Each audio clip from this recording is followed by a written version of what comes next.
আমি আজকের এই মজলিসে কিছুটা নিজের পক্ষ থেকে কিছু বিষয়ে জবানবন্দি দেওয়ার গরজ অনুভব করি। আপনারা জানেন জবানবন্দি কে দেয়, কোথায় দেয়। জবানবন্দি পরিভাষাটা ব্যবহার হয় যখন কোনো ব্যক্তি আদালতের কাঠগড়ায় দাঁড়িয়ে বিচারকের সামনে বক্তব্য দেয়, তখন সেটাকে জবানবন্দি বলা হয়। কাজে আমি মনে করি উম্মতের ওলামায়ে কেরামের সামনে আমরা যারা কাজ করছি তাদের কাছে আমাদের জবাবদিহিতা করা, নিজেদের কথার পক্ষে নিজের ওয়াজাহাত ব্যক্ত করা, এটা তাদের দায়িত্ব। সেই জায়গা থেকে আমি জবানবন্দি দিচ্ছি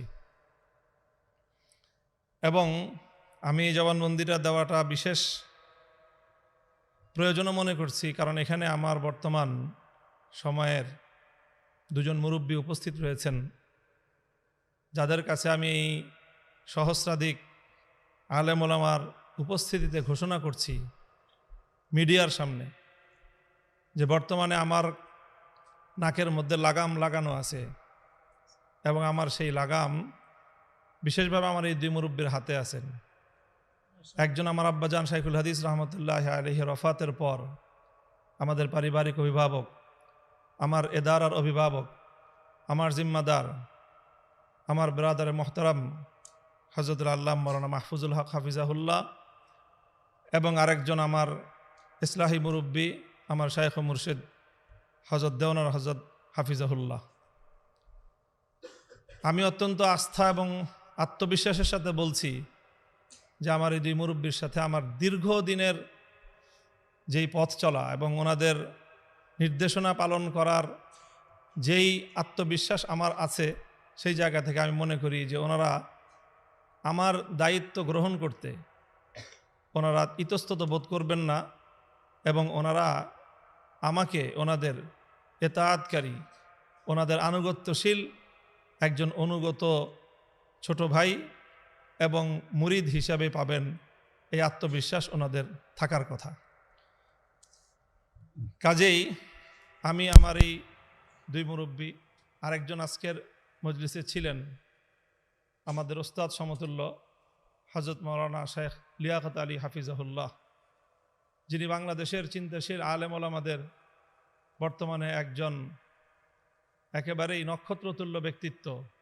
আপনারা অনেকেই জানেন মাদ্রাসা দারুর রাশাদের অন্যতম স্বপ্নদ্রষ্টা, আমাদের জামিয়া রহমানিয়া আরাবিয়ার দীর্ঘ প্রায় 20 শতাব্দীর যিনি মুহাদ্দিস, তিরমিজি শরীফের হাদিস পড়ান শাইখুল হাদিস আল্লামা আজিজুল হক রহমতুল্লাহ আলাইহের অন্যতম ইলমি ওয়ারেস আল্লামা লিয়াকত আলী হাফিজাহুল্লাহ।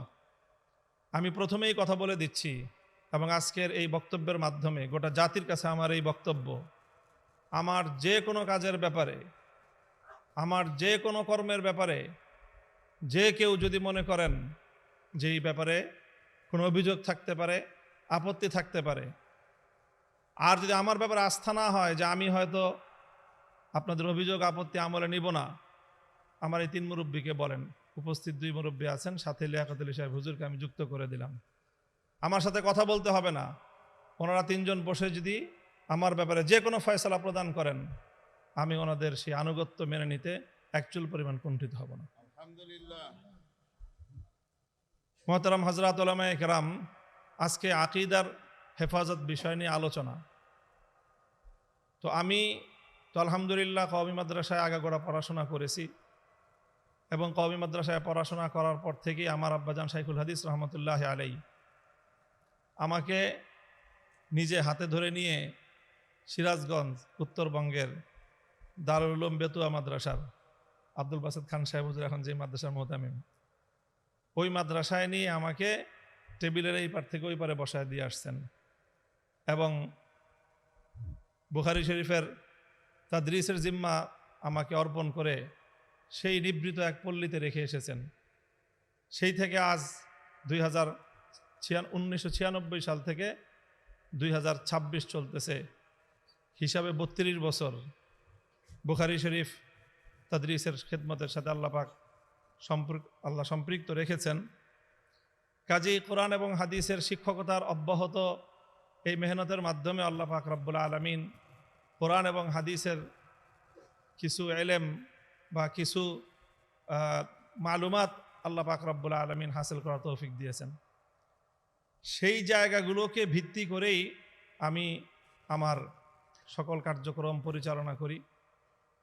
আমি এখানে খুব কথা লম্বা বলবো না, 2-3টা কথা।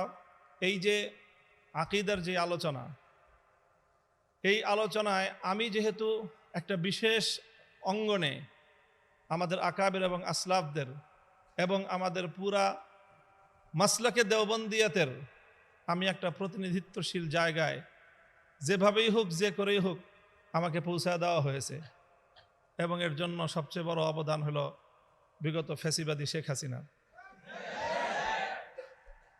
তো সেই জায়গায় যেহেতু যে কোনোভাবে আমাকে উপনীত করে দেওয়া হয়েছে, এই জন্য আমাকে আমার সেই জায়গার অবস্থা বিবেচনা করে আমাকে কথাবার্তা বলতে হয়, কাজকর্ম করতে হয়, মিডিয়াকে ফেস করতে হয়, জাতীয় এবং আন্তর্জাতিক গণমাধ্যমকে আমার ফেস করেই কথাবার্তা বলতে হয়। সেই জন্য অনেক শব্দ, অনেক ভাষা, অনেক কথা আপনারা অন্যরা বলেন, সেটার প্রতি আমার সমর্থন থাকলেও অনেক সময় সেই সীমাবদ্ধতার কারণে আমরা বলি না।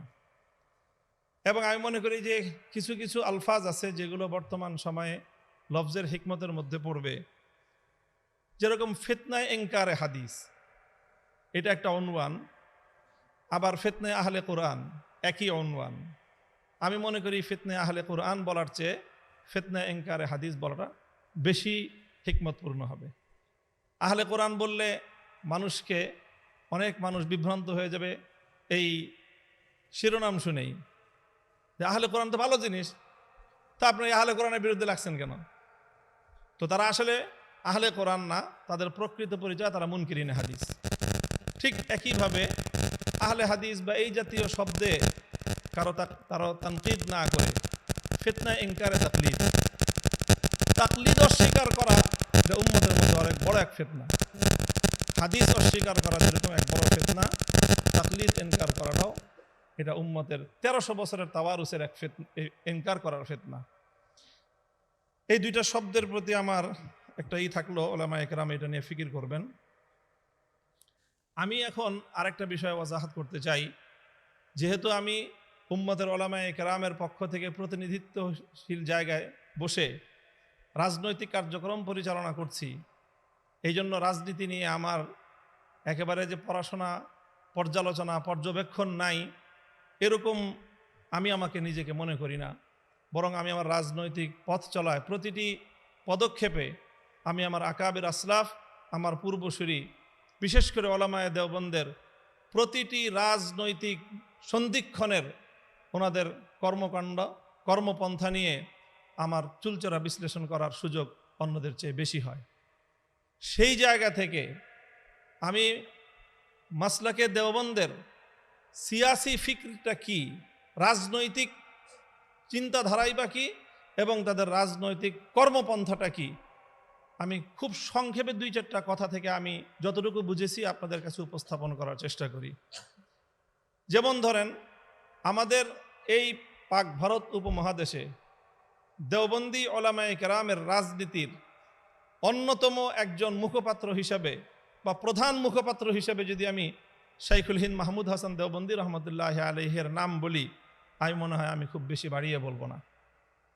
আমাদের জামিয়া রহমানিয়া আরাবিয়ায় শাইখুল হাদিস আল্লামা আজিজুল হক রহমতুল্লাহি আলাইহির সাথে আমাদের আরও কিছু উস্তাদদের, আসাতেজায়ে কেরামের সিয়াসি কিছু বিষয় নিয়ে ইখতিলাফ হতো, যার অন্যতম একজন ছিলেন আমাদের উস্তাদে মোহতারাম হযরতুল আল্লাম শাইখুল হাদিস হযরত মাওলানা মুফতি মনসুরুল হক হাফিজাহুল্লাহ তাআলা।